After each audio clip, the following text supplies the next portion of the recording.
যোৱাকালি অসমৰ মুখ্যমন্ত্ৰী চিৰাঙত যি এক মন্তব্য কৰিছে সম্পূৰ্ণ এটা মিছাৰ আশ্ৰয় লৈ এটা বক্তব্য প্ৰদান কৰিছে। দেখিছোঁ আমি যে অসমৰ সংখ্যালঘুসকল অসমত নিৰাপদে আছে বুলি তেওঁ উল্লেখ কৰিছে।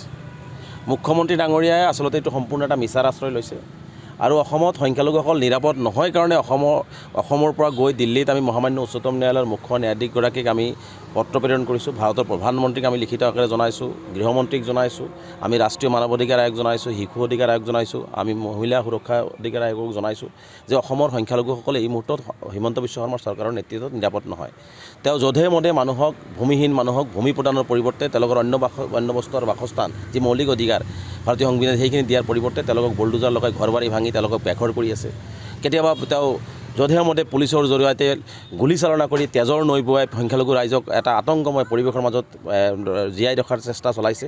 গতিকে এনেকুৱা এটা পৰিৱেশৰ মাজত আচলতে দেখিছোঁ সংখ্যালঘুসকল নিৰাপদ নহয় আৰু মুখ্যমন্ত্ৰী ডাঙৰীয়াই বৰ এটা হাস্যকৰ কথা কৈছে যে সংখ্যালঘুসকল নিৰাপদ। গতিকে আমি স্পষ্টকৈ মুখ্যমন্ত্ৰীক প্ৰশ্ন কৰিব বিচাৰোঁ, যিজন মুখ্যমন্ত্ৰী আমি চিৰাঙৰ তেওঁৰ সংবাদ মাধ্যমৰ কথাটো বিশ্বাস কৰিম নে অন ৰেকৰ্ড বিধানসভাৰ কথাটো বিশ্বাস কৰিম? যিজন মুখ্যমন্ত্ৰী বিধানসভাত কৈছে যে আমি উজনি অসমত কোনো শ্ৰমিক গ'লে তাৰ নিৰাপত্তাৰ দায়িত্ব ল'ব নোৱাৰিম, তেনেহ'লে মুখ্যমন্ত্ৰী ডাঙৰীয়াই এটা মুখ্যমন্ত্ৰীক কেইটা চশমাৰে কথা কয়? এবাৰ আহি তেওঁ ইয়াত ক'ব সংখ্যালঘুসকল নিৰাপদত আছে, আন বিধানসভাৰ মজিয়াত অন ৰেকৰ্ড ক'ব তেওঁ সংখ্যালঘুসকলৰ নিৰাপত্তাৰ দায়িত্ব ল'ব নোৱাৰে। তাৰ উপৰি আৰু কথা কৈছোঁ, ধিঙত আজি যি জঘন্য ঘটনা সংঘটিত হ'ল, আজি অপৰাধীক আদালতত যোৱাৰ সময়ত আদালতত যোৱাৰ সুযোগেই নিদিলে।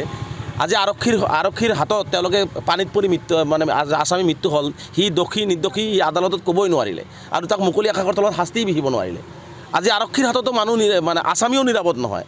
আজি উজনি অসমত শিৱসাগৰ জিলাৰ সভাপতি আজি দেখিছোঁ যে তেওঁ শ্ৰমিকসকলক যি ধৰণে নিৰ্যাতন কৰি খেদি পঠিয়ালে, 15 লাখ টকা তাক আত্মসাৎ কৰিলে শ্ৰমিকসকলৰ, সেইসকল শ্ৰমিক নিৰাপদে আছেনে? সেইসকল শ্ৰমিকৰ নিৰাপত্তা ক'ত? আজিৰ দিনত মৰাণত চাহ বাগিচাত 20 জন সংখ্যালঘু শ্ৰমিক কৰ্মৰত আছিলে, সেই শ্ৰমিকসকলক তাৰ পৰা খেদি পঠিওৱা হ'ল। এতিয়াও মুখ্যমন্ত্ৰীক ক'বনে যে সংখ্যালঘুসকল নিৰাপদ?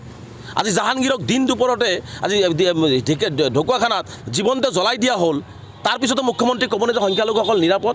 গতিকে এনেকুৱা ধৰণৰ ভেক ভাওনা, এনেকুৱা ধৰণৰ মিছাৰ আশ্ৰয় লৈ পেলাই এনেকুৱা ধৰণৰ আভুৱা ভৰা কথা নক'বৰ কাৰণে আমি মুখ্যমন্ত্ৰী ডাঙৰীয়াক স্পষ্টভাৱে আহ্বান জনাইছোঁ। আমি স্পষ্টকৈ কৈছোঁ, হিমন্ত বিশ্ব শৰ্মা ডাঙৰীয়া সম্পূৰ্ণ সংখ্যালঘুৰ তেজক লৈ খেলা কৰি আছে।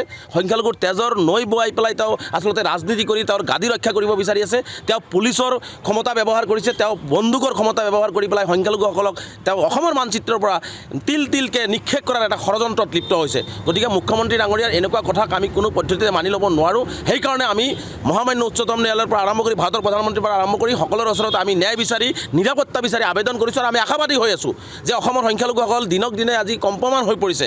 যে ৰাতি কেতিয়াবা আজি গৰাখহনীয়া পীড়িত হৈ আজি ঘৰটো ভাঙি তেওঁলোকে চৰকাৰী ভূমিত গৈছে, ৰাতি শোৱাতেও তেওঁলোকে টোপনি নহয়, কেতিয়া আহি তেওঁলোকৰ ওপৰত বুলডোজাৰ চলাই দিয়ে।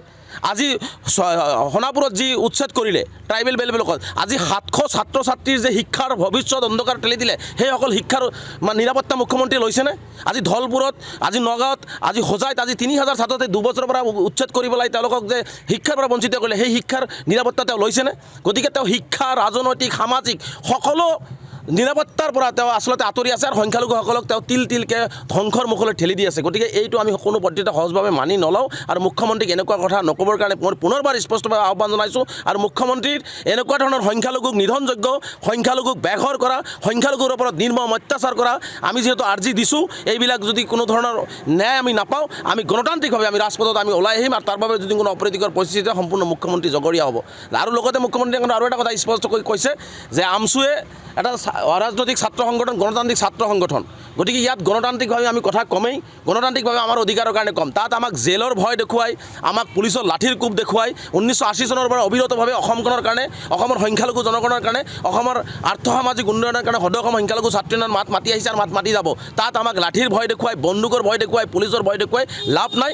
আমি গণতান্ত্ৰিকভাৱে আমাৰ কথাখিনি আমি কৰি যাম। মুখ্যমন্ত্ৰী ডাঙৰীয়াই কাৰো টেটু চেপি অন্যায় বস্তুক দবাই ৰাখিব নোৱাৰে। যে অন্যায় যে তেওঁ কৰি আছে সেই কথাটো আমি মুকলিভাৱে আমি কৈয়ে যাওঁ আৰু সংখ্যালঘু ৰাইজক তেওঁ অত্যাচাৰ কৰি আছে, এইটো আমি ইয়াতে অসমতো কৈছোঁ, দিল্লীতো কৈছোঁ আৰু প্ৰয়োজনত ভাৰতবৰ্ষৰ প্ৰতিটো ৰাজ্যতেই মুখ্যমন্ত্ৰীৰ এনেকুৱা অন্যায় অত্যাচাৰৰ কথাবিলাক আমি ক'ম আৰু অসমত আৰু সজোৰে দাবী উত্থাপন কৰিম। গতিকে আমাক এনেকুৱা ধৰণৰ ভয় ভাবুকি দেখুৱাই বা আমাৰ কথাবিলাক কণ্ঠ ৰুদ্ধ কৰাৰ অপচেষ্টা নকৰিবৰ কাৰণে মুখ্যমন্ত্ৰীক আহ্বান জনাইছোঁ।